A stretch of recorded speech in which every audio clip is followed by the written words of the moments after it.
Bonjour à tous, en ce mercredi 18 octobre 2023, bienvenue pour cette nouvelle double table ronde en direct sur Zoom Invest. Je suis ravi de vous comme ce rendez-vous mensuel très important sur Zoom Invest avec vous tous.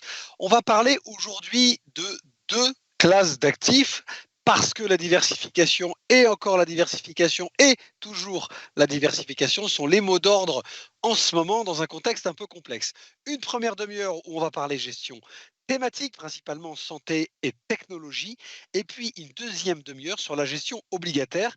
Quelles sont encore les opportunités sur cette classe d'actifs? Donc on sera bien complet sur une heure. Je suis ravi de vous retrouver. Allez, on attaque tout de suite pour la première partie en gestion thématique. Je reçois David Rainville, portfolio manager chez Sycomore AM, Sébastien Malafos, portfolio manager chez Edmond Rothschild Asset Management, et Olivier David, fund manager chez Vega IM. Messieurs, bonjour, comment allez-vous ce matin? Bonjour, très Très bien. bien, merci. Tout le monde alors en grande forme. Alors messieurs, c'est toujours un plaisir d'échanger autour d'une table ronde sur la gestion thématique parce que c'est une classe d'actifs qui tient à cœur à mes confrères conseillers en gestion de patrimoine, mais surtout à nos clients particuliers. En revanche, avant de parler des perspectives et de vos convictions, parce qu'on est quand même là pour voir ce qu'on va faire dans les prochains mois et peut-être pour début 2024, je pense qu'il est nécessaire de faire un tour sur cet environnement, sur le positionnement de la gestion thématique actuellement. Allez, David, je te donne la parole. Oui, merci de nous recevoir. En effet, 2023 est une année assez unique pour le marché, puis particulièrement la gestion d'actifs thématiques. On a vu des thématiques en 2020-2021 qui ont été très, très fortes et très appréciées d'un côté de la performance, mais qui sont maintenant beaucoup moins en faveur. Donc, on a vu quand même une belle cyclicalité dans la gestion thématique. Par contre, pour nous, du côté de la technologie, la thématique est en pleine force, right? Le secteur performe assez bien, gagnant plus que 30% cette année et contre un marché d'action mondial à 12% pour l'année. On croit vraiment qu'il y a euh, deux raisons principales pour cette forte performance. Vraiment, la technologie en 2022 a eu une année assez difficile, ayant baissé de 30%, plus que 30% en 2022. Donc, on est rentré dans l'année avec des valorisations assez raisonnable, dans le fond. 17 fois les bénéfices pour des investissements tech qui sont des investissements de croissance, c'est assez bien. Deuxièmement, ce qui est vraiment plus important pour nous, c'est le côté cyclique de la thématique de la technologie. Dans le fond, après les années de COVID, 2020-2021, on a vu quand même un rebalancement des budgets tech dans les entreprises. Et ça a un effet assez important sur les revenus dans lesquels un fonds thématique tech comme la nôtre investirait. Pour nous, en rentrant en 2023, les attentes étaient quand même très basses après une année 2022 où que les budgets ont été coupés ou au moins très contrôlés fortement. Donc, on a vu un fort retour sur la thématique de la tech depuis le début de l'année. En effet, on croit même que les budgets de la technologie auront, dans le fond, vu leur niveau le plus bas dans le deuxième trimestre ou le trimestre numéro 3 de cette année. Donc, c'est assez intéressant d'un côté fondamental et des révisions du consensus d'un côté de chiffre d'affaires et des bénéfices par action de la tech. Donc, c'est assez prometteur. Finalement, il y a aussi un gros catalyste qu'on a vu du côté thématique de la tech, c'est l'intelligence artificielle avec la grande popularisation de ChatGPT qui a été lancée en novembre dernier. Et ça a vraiment ramené un intérêt très fort sur la thématique, mais aussi sur le côté les investissements qui doivent être faits dans les infrastructures numériques de la technologie. On a vu des choses qu'on n'a jamais vues avant et ça amène beaucoup d'intérêt, comme NVIDIA, par exemple. En début d'année, on s'attendait qu'ils fassent environ 36 milliards de chiffre d'affaires l'année prochaine, en 2024. En fait, maintenant, les expectations, les gens s'attendent à 81 milliards de revenus. Donc, un changement de 45 milliards d'investissement sur les GPU, des trucs comme ça. Donc, pour la gestion thématique de la tech, c'est assez intéressant et c'est vraiment en train de revenir. On va revenir là-dessus, David, par rapport à vos convictions à tous. Sébastien, je te pose la même question, par rapport au contexte et à l'environnement, de la gestion thématique et plus globalement chez Sycomore. Chez Edmond Rothschild, ouais, chez Edmond Chez Rothschild. Edmond Rothschild, pardon, excuse-moi. Pas de souci. Moi, je voulais peut-être souligner 2 éléments assez importants d'actualité macroéconomique qui, je pense, vont ensuite un peu nous diriger vers nos convictions en termes de gestion thématique. Le premier, c'est que il semblerait que les taux soient partis pour être hauts pour assez longtemps. Je pense que c'est important de le souligner. Et ça va avoir un impact important sur le refinancement des entreprises. Je regardais un graphe qui est sorti la semaine prochaine qui montrait qu'il y avait vraiment un mur de refinancement. On a par exemple le stock 600, donc en Europe, 50% des dettes long terme des sociétés du stock 600 qui arrivent à maturité d'ici 2027, donc dans les 4 prochaines années. Donc on va avoir un effort de refinancement qui va être important, avec des taux qui vont être élevés pour potentiellement assez longtemps, et donc un coût de la dette qui va augmenter significativement. Ça veut dire quoi concrètement pour les entreprises? Ça veut dire des frais financiers qui vont augmenter, donc potentiellement des perspectives de résultats qui peuvent être amoindris par cette hausse du coût de la dette, une capacité d'endettement aussi qui peut être limitée à terme. Et donc nous, ça nous pousse à être quand même prudent par rapport aux sociétés qui sont les plus endettées. Donc il faut privilégier très certainement des sociétés qui ont des bilans sains. Donc c'est vraiment le premier message. Et puis le deuxième message, tout le monde est évidemment au courant, c'est l'incertitude géopolitique actuellement dans le monde. Donc les conflits éclatent un petit peu partout, évidemment, Ukraine, Russie, les tensions entre la Chine et les US, et puis maintenant l'embrasement au Proche-Orient. Et donc ces éléments d'incertitude très forts poussent à se concentrer très certainement sur des secteurs avec une visibilité plus forte. Et donc nous, dans ce contexte à la fois de refinancement, de coût de la dette qui augmente et d'incertitude géopolitique, il y a une thématique qui continue de pousser très très fort. C'est la thématique Big Data. Donc David a mentionné évidemment l'impact de l'intelligence artificielle dans l'ensemble de l'économie. Et puis la thématique de la santé, dont je m'occupe chez Edmond Rothschild. Je suis donc co-gérant sur le fonds Healthcare. Donc je vous donnerai un petit peu plus de détails sur cette thématique spécifique. Très bien, merci beaucoup. Olivier, même question, quelle est ton analyse et quelle est ta vision? Alors d'un point de vue environnement, effectivement, on a vécu une année, avec une économie américaine qui, à la différence, hein, de l'Europe et de la Chine, a montré des signes de résilience. On a surtout dépassé, les attentes faites de la communauté financière, hein, puisqu'en début d'année, on pensait plus qu'on allait avoir une récession, hein, je rappelle, et là, on va plutôt finir aux alentours de 2 sur, l'ensemble de l'année, en termes de PIB. Et cette configuration a été, tirée finalement par une consommation qui a été très résiliente aux États-Unis, alors que l'industrie et l'investissement, elles, ont plutôt eu, enfin, étaient plutôt en recul. Donc cette configuration, comme l'ont mentionné mes confrères, a engendré un reflux, de l'inflation finalement qui était beaucoup plus, lent qu'anticipé. Et ça s'est traduit par des banques centrales qui sont voulues beaucoup plus restrictives. Donc ce cocktail a poussé effectivement les taux d'intérêt obligataires souverains sur des niveaux qu'on n'avait jamais vus, enfin qu'on n'avait pas vus depuis 2007. Hein. Le 10 ans américain, on a tutoyé les 4,90, 2,90 en Allemagne par exemple. Et ça, c'est venu impacter le marché action finalement, puisqu'il s'en tire pas trop mal, puisqu'en début d'année, effectivement, on a écarté cette récession et le marché a beaucoup monté là-dessus. Et puis, du coup, on a écarté cette récession, mais après il y a eu des risques qui sont venus et ces fameux risques avec des taux d'intérêt qui sont beaucoup plus élevés. D'un point de vue des thématiques, celles qui se sont plutôt bien comportées, c'est plutôt celles qui étaient plutôt décorrélées des taux, surtout parce qu'elles avaient des tendances de fonds structurels comme on l'a vu et comme on le mentionnait sur, l'intelligence artificielle, par exemple, qui animait vraiment la bourse américaine tout au long de l'année. En revanche, les thématiques, qui avaient fortement progressé, pendant la pandémie, que ça soit la medtech, ou celles qui étaient basées vraiment sur le confinement, elles avaient des bases de comparaison finalement qui étaient très élevées. Et parallèlement aussi, cette hausse des taux, elle a impacté aussi toutes les sociétés, qui étaient très endettées, comme l'a mentionné, Sébastien, et notamment je pense aux renouvelables par exemple qui a beaucoup souffert en fait cette année. Donc, là on va rentrer dans une autre phase en 2024, mais on va en parler, je pense dans un instant. Très bien, non, non, mais merci. C'est un bon tour d'horizon parce que c'est nécessaire, parce que quand on se dit ça, après on comprend évidemment qu'il faut bien choisir. Je le disais, diversification, diversification, c'est le mot d'ordre, mais ça fait déjà un petit bout de temps, mais je pense que jamais autant qu'en ce moment, il faut être diversifié.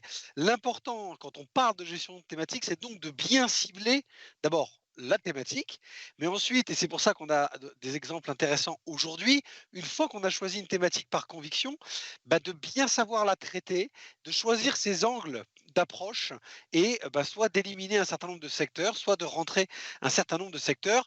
Je prends la tech parce que deux de mes camarades aujourd'hui sont plutôt tournés vers le digital, l'IT et la tech, et c'est pas pour autant qu'ils font la même chose. Alors pour être fair play, on va faire commencer Sébastien. Pour qu'il nous parle de sa thématique de conviction. On a bien compris qu'on allait parler de santé.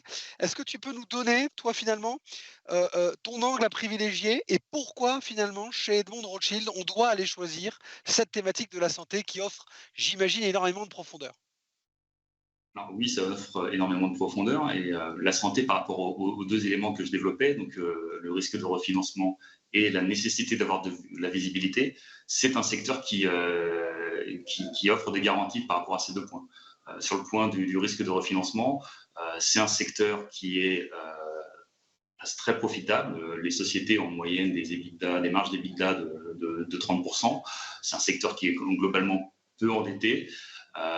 C'est des générations de free cash flow qui sont significatives. Et donc, sur ce plan de la dette, c'est globalement un secteur qui est très sain. Et puis, sur le plan de la visibilité, c'est un secteur qui est soutenu par des tendances extrêmement fortes. Et la principale, c'est la hausse des dépenses de santé au niveau mondial, qui est continue, qui est forte, qui est même en réalité plus forte que la croissance de l'économie mondiale. Si vous prenez sur les 20 dernières années, les dépenses de santé au niveau mondial ont progressé à peu près de 6% par an. Le PIB devait tourner autour de plus de 5% par an. Et surtout, la grosse différence, c'est que quand vous avez des récessions, vous avez des décroissances du PIB. Les décroissances des dépenses de santé, ça n'existe quasiment jamais. Je crois que sur les 20 dernières années, ça arrive en 2015, quand l'économie a baissé en 2001, 2008, 11, 15 et 2020 avec le Covid. Donc vous avez plus de croissance, plus de stabilité dans cette croissance, donc une très très forte visibilité. Les cycles de développement et la vie des produits dans le secteur de la santé sont longs. Et puis surtout, et c'est le point probablement essentiel que je veux mentionner, c'est que c'est un secteur qui est extrêmement innovant. En termes de ratio de R&D sur chiffre d'affaires, on est en moyenne à 8%, mais pour les sociétés les plus innovantes comme les sociétés pharmaceutiques, on peut facilement dépasser les 20% sur ce ratio. Donc c'est un secteur qui est très innovant et qui délivre à un rythme très régulier des innovations qui vont répondre à des besoins thérapeutiques importants, que ce soit dans le cancer, dans d'autres indications comme l'obésité, dont je parlerai peut-être un petit peu plus en détail et dont on parle beaucoup en ce moment, c'est presque devenu un sujet macroéconomique. Il y a beaucoup d'innovations technologiques qui font que ce secteur est voué à croître de manière régulière encore pendant de très nombreuses années. Puis c'est un secteur qui a un impact aussi très important sur la vie humaine. Donc, je pense qu'il y a beaucoup d'éléments qui font que c'est un secteur intéressant à sélectionner. Peut-être juste le dernier que je mentionnerai, c'est que depuis le début de l'année 2023, le secteur est effectivement un petit peu à la traîne. Il digère tous ces gains exceptionnels qui ont été réalisés pendant le Covid. 2022 a été en relatif une très bonne année pour le secteur qui s'est bien tenu par rapport au marché. 2023, il est en retard relatif. Aujourd'hui, la prime du secteur, parce que c'est un secteur qui doit toujours avoir une prime compte tenu de sa supériorité en termes de croissance, comme je l'ai mentionné, elle s'est réduite à pas grand-chose. Donc je pense qu'en termes de timing, on est sur un timing très intéressant pour rentrer sur le secteur de la santé aujourd'hui. Est-ce qu'il y a, parce qu'il te reste un petit peu de temps, on va en profiter, hein, puisqu'on t'a sous la main, Sébastien, est-ce qu'il y a dans la santé des choses qui sont peut-être moins porteurs en ce moment, ou en tout cas que vous avez choisi, vous, de moins regarder? Il y a des éléments, en fait, ce qui est intéressant dans le Ça secteur peut de la être santé, géographique, hein, même, hein, tu vois? en fait, Des dans ce qui est endroits important, où ouais. non, nous, on est toute géographie, on est essentiellement exposé même aux États-Unis, parce que c'est là qu'il y a plus d'opportunités. Mais en réalité, sur le fond dont je parlerai, on est investi sur l'ensemble des sous-secteurs de la santé, parce que l'objectif, c'est vraiment de capter cette croissance des dépenses de santé. Et pour la capter dans son ensemble, il faut être exposé à tous les sous-secteurs, que ce soit la medtech, la pharmacie, la biotech, les services de santé, les cliniques, les assureurs, etc. Donc, il y a beaucoup de sous-segments. Et quand on est investi sur l'ensemble de ces sous-segments, que ce soit sur les gros piliers du secteur comme les plus petits acteurs innovants qui apportent des vraies nouveautés pour les patients, on arrive effectivement à capter cette croissance des dépenses de santé. Après, ça veut dire qu'il y a un peu de volatilité aussi dans chacun de ce secteur. Donc, il y en a effectivement de temps en temps qui marchent un peu moins, mais ils vont être compensés par d'autres sur lesquels on est investi. Non, mais ça vous permet d'avoir un très grand champ d'action et c'est plutôt une bonne chose pour justement profiter des opportunités et s'exposer surtout que à des leviers qu'on va espérer positifs.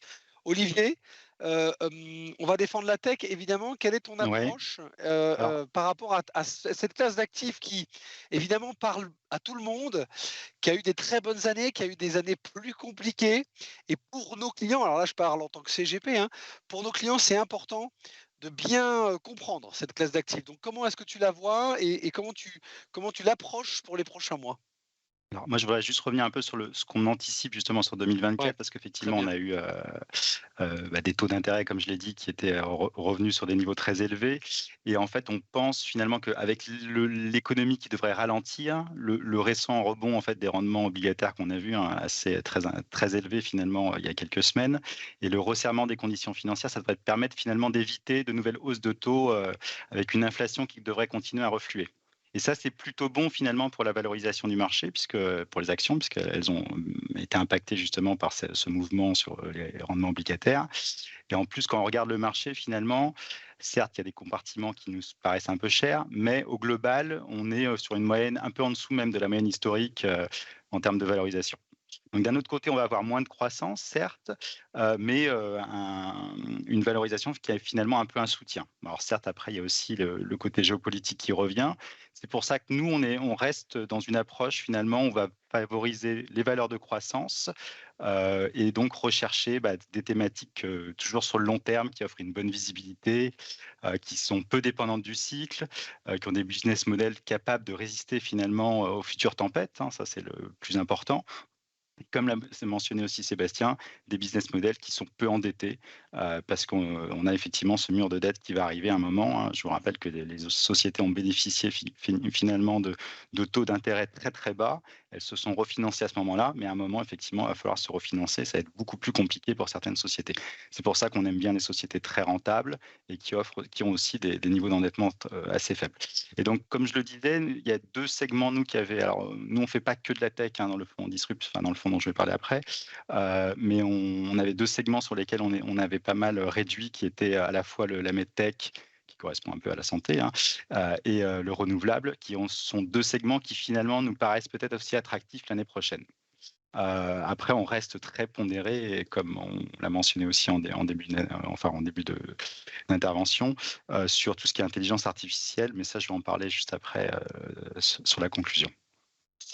OK, très bien. Toi, tu as une vision, de la transition, écologique, climatique et cetera comme un champ, un grand champ des possibles, pour les Alors, gérants de on fonds disruptifs ou techno? Alors nous, on avait plutôt réduit ce segment-là puisque Ce que tu effectivement, disais? ça avait été un peu compliqué avec des taux d'intérêt qui ont fortement remonté.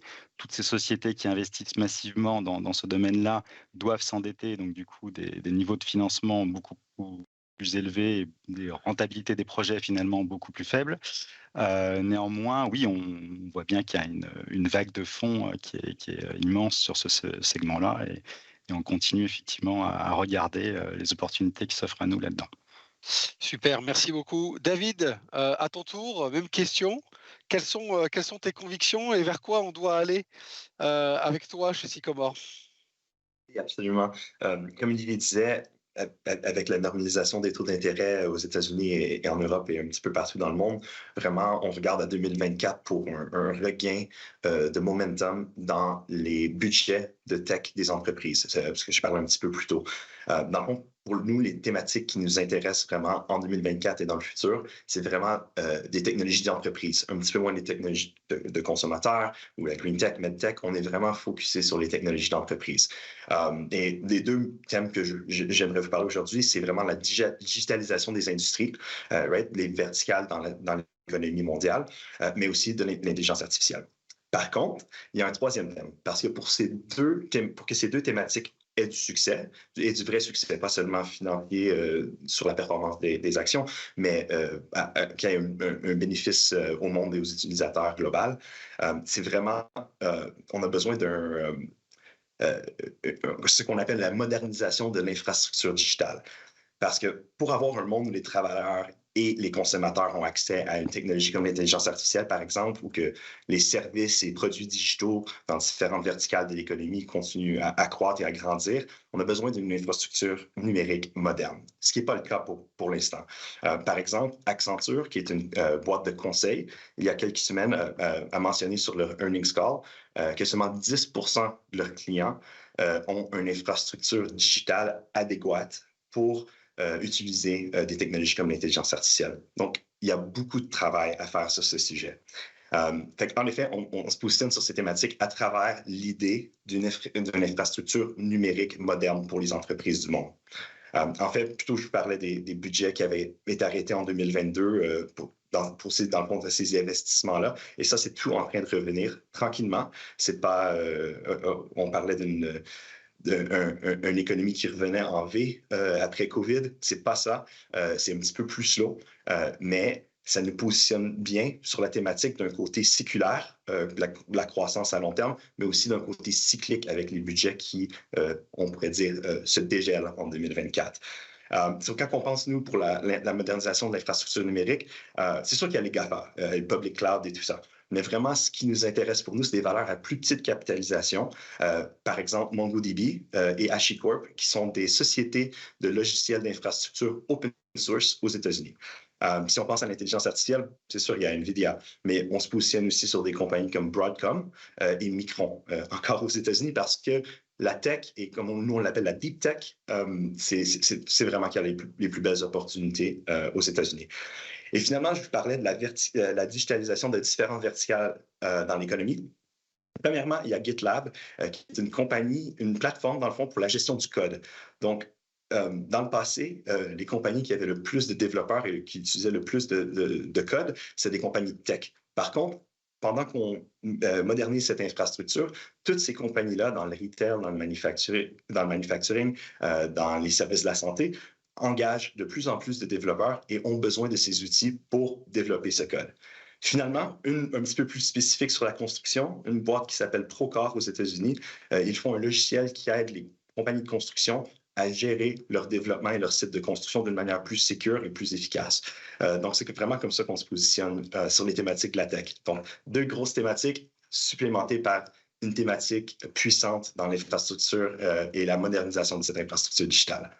Merci beaucoup, David. J'aime bien cette approche parce que c'est vrai que tous les virages qui ont dû malheureusement s'accélérer avec les confinements autour de la digitalisation, on a pensé beaucoup aux technologies, on n'a pas pensé finalement aux anciens modèles qu'il fallait adapter à cette digitalisation. Il y a énormément de métiers finalement, ne serait-ce que pour la data, pour gérer ça, il faut de l'électrique, il faut énormément de choses et des vieux métiers qui doivent s'adapter finalement à cette modernisation de nos économies. Allez, pour finir avec du concret, messieurs, comme à chaque table ronde de Zoom Invest, je vous oblige à nous donner quelque chose à grignoter. Alors évidemment, tous nos auditeurs prendront leur téléphone dès qu'ils auront fini cette table ronde pour appeler vos équipes sales, pour creuser vos, vos convictions. Mais qu'est-ce qu'on doit privilégier dans votre gamme? Chacun a choisi un fonds.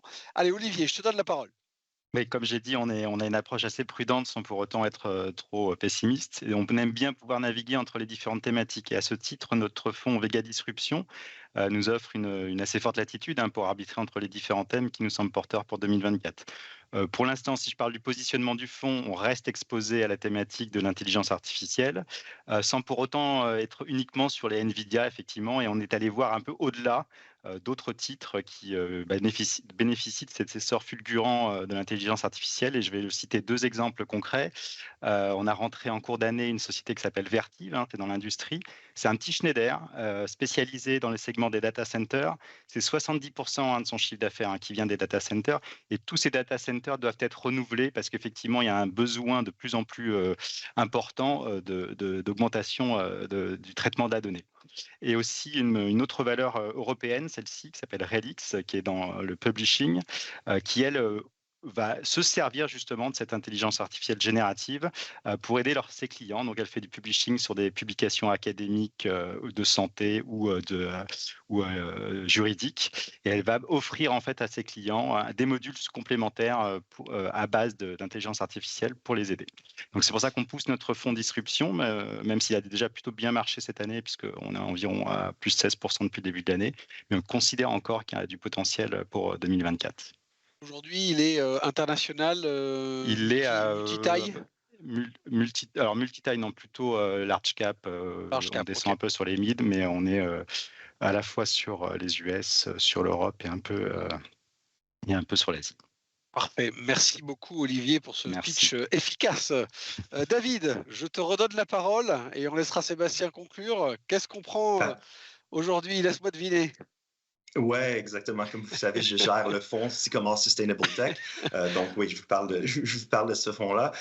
Mais vraiment, Sycomore Sustainable Tech, c'est un fonds dédié à la tech responsable parce que, dans le fond, c'est important de mentionner qu'en effet, dans les thèmes que je discutais, il y a des enjeux extra-financiers assez importants. Olivier le mentionnait sur le côté data center, un serveur d'intelligence artificielle un serveur d'intelligence artificielle consommera jusqu'à 10 fois plus d'énergie qu'un serveur régulier. Donc, il y a des enjeux côté environnemental, mais il y a aussi des enjeux du côté de la chaîne de valeur, quand on pense aux droits humains et les droits du travail dans la chaîne de valeur, surtout en Asie, par exemple. Donc, il y a beaucoup d'effets à long terme qu'on doit considérer.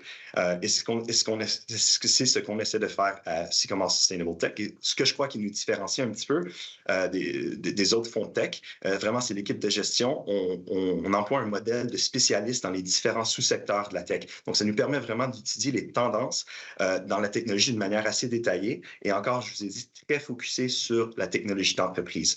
On a d'autres fonds, Éco-Solutions, par exemple, qui se focusent plus sur l'environnement, les technologies de l'environnement. Deuxièmement, on a une expérience de gestion assez complémentaire. Je travaille avec Lucas, qui est Fassand, qui gère des fonds global long only depuis plus de 20 ans. Et moi, j'ai grandi, comme on pourrait dire, dans un background un petit peu plus hedge fund. Donc, on se complémente assez très bien. Et finalement, c'est le côté extra-financier. On travaille avec une analyste qui s'appelle Marie. Elle est l'experte incontestable sur le côté ESG de la tech. Et vraiment, avec tout ça, ça nous donne un processus qui est vraiment 360 degrés sur les valeurs et tout ce qui est extra-financier, mais aussi sur la gestion de portefeuille. Donc, on est un fonds assez multithématique. Je vous parlais de l'IA, de la digitalisation et tout ça, mais on est aussi investi sur d'autres thèmes, ce qui fait un beau portfolio assez diversifié qui espère profiter de toutes ces tendances de croissance séculaire dans le monde. On retrouve l'ADN ESG de nos camarades de Sycomore Asset Management. Merci beaucoup, David. Sébastien, c'est toi qui auras l'honneur de finir en nous pitchant évidemment le fonds Healthcare, j'imagine. Voilà, donc moi je connais tous. EDR Healthcare, donc c'est un fonds santé généraliste qui s'expose à tous les sous-secteurs de la santé. Donc l'objectif, encore une fois, c'est de capter la croissance des dépenses de santé sur le long terme. Donc on est à la fois sur la medtech, la biotech, la pharma, tout un tas de secteurs. Donc moi j'ai rejoint le fonds il y a 3 ans maintenant, aux côtés d'Aline Salabarou qui gère le fonds depuis plus d'une dizaine d'années. C'est un fonds qui est un des plus vieux fonds thématiques action à Paris. Il a été créé en 1985, donc il y a un gros track record. Sur les 10 dernières années, Aline a réussi à sortir autour de 10% d'appréciation de la part du fonds. Et aujourd'hui, certaines des thématiques importantes que je vais mentionner sur lesquelles on est investi, il y a notamment l'obésité, dont tout le monde parle évidemment, via 2 acteurs sur lesquels on est positionné, donc Novo Nordisk, l'européen, qui est aujourd'hui la plus grosse capitalisation boursière d'Europe, et puis Lilly, société pharmaceutique américaine, qui est devenue la plus grosse capitalisation santé aux États-Unis, avec des produits assez extraordinaires qui font réduire autour de 20% le poids des patients. C'est quasiment équivalent à de la chirurgie gastrique. C'est des produits qui arrivent juste sur le marché maintenant, avec un marché potentiel qui vont se partager à deux, potentiellement autour de 40-50 milliards. Certains disent peut-être même 100 milliards. Donc, il y a des perspectives extrêmement alléchantes sur ce segment-là. Et puis, il y a d'autres, évidemment, sociétés sur lesquelles on est investi, parmi les plus petits acteurs aussi assez innovants. Je mentionnerai peut-être Biomarine, qui est une société américaine de biotechnologie, qui vient de lancer un traitement assez révolutionnaire de l'hémophilie, une thérapie génique. C'est vraiment la promesse de reprogrammer définitivement un défaut génétique et donc en une seule injection de vous soigner contre une maladie rare et très sévère. Donc vous voyez, l'innovation, c'est vraiment ce qui tire le secteur. Et il y a beaucoup de choses extrêmement intéressantes. Donc, malheureusement, je n'ai pas le temps de tout développer ici, mais c'est un secteur passionnant. Non, mais vous voyez, on parle de technologie et santé, et en fait, l'innovation est quand même le lien entre vos thématiques de secteur et pas forcément que des choses de découverte. Alors évidemment, si on découvre des injections qui permettent carrément de régénérer finalement des défaillances de santé, ça c'est génial, mais il y a énormément de choses à faire simplement également aussi dans l'accompagnement, etc., autour de la santé. Et c'est des fonds passionnants. 30 minutes, voilà, c'est passé, mais comme si on avait claqué les doigts, hein, messieurs. Ça, évidemment, la gestion thématique, à chaque fois, moi je pourrais passer 1 heure, je pense, à discuter de tout ça, tellement c'est passionnant. Je le redis à tous nos auditeurs, évidemment, toutes les équipes de Sycomore, des Drames et de Vega sont à disposition pour reparler de tout ça, rentrer plus dans le détail, parce qu'on est vraiment sur des thèmes qui sont utiles en ce moment pour nos clients. Il y a une profondeur de marché, de belles histoires d'entreprise à raconter. Messieurs, merci beaucoup.